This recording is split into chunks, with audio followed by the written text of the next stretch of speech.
Before embarking on this procedure, be sure to set up your tray with the following equipment and medication. Non-sterile gloves. A nasogastric tube. These come in various sizes. Generally, the fine-bore tubes are used for feeding and the large-bore tubes for drainage of gastric contents. Lubricating jelly. A flashlight or torch. Water. If the patient is conscious and allowed oral intake, sipping water can help with insertion of the tube. An emesis basin. This is necessary as the patient may vomit during insertion of the tube. Medium-sized steri-strips. These are used to secure the tube to the nose.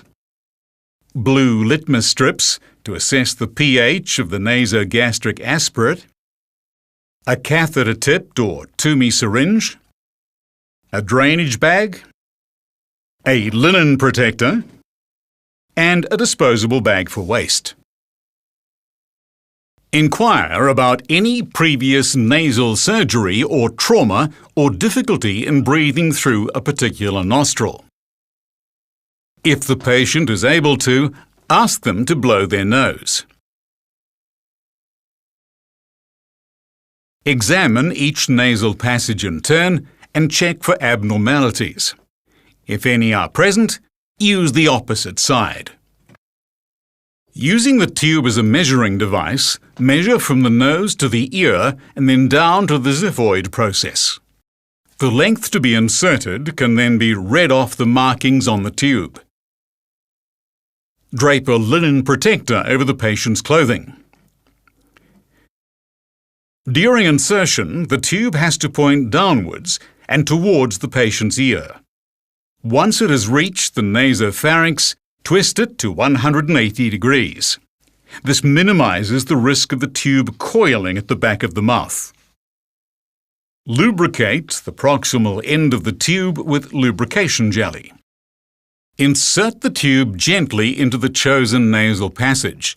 Even though there may have been no obvious abnormality noticed during inspection, a non-visible obstruction may prevent the tube from progressing further. In this case, remove the tube and try the opposite nostril. Gently insert the tube until you reach the nasopharynx. You will feel a slight resistance at this point. Twist the tube 180 degrees. If not contraindicated, ask the patient to sip some water and to swallow slowly.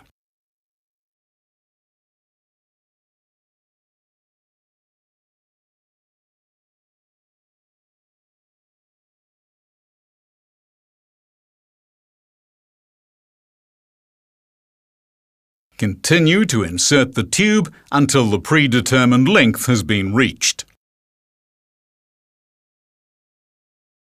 Confirm the position of the tube by aspirating on it with the Toumey syringe and checking the pH of the contents.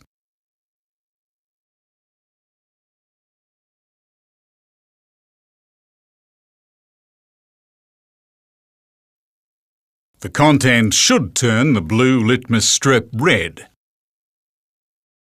An alternative method of confirming the position by listening over the epigastrium for a bubbling or gurgling sound while insufflating air through the tube is falling out of favour as it is not very reliable.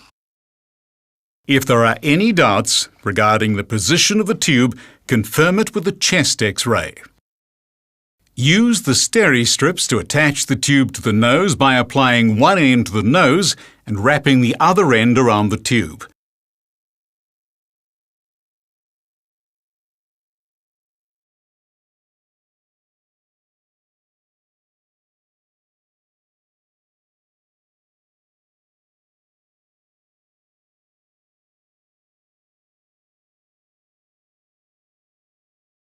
Ensure that the tube is not applying excessive pressure against the nostril, as this can lead to necrosis.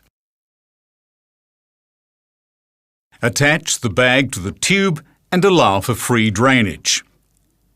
Document the procedure, its indication, size of tube used, and the amount and nature of the aspirate in the patient's records.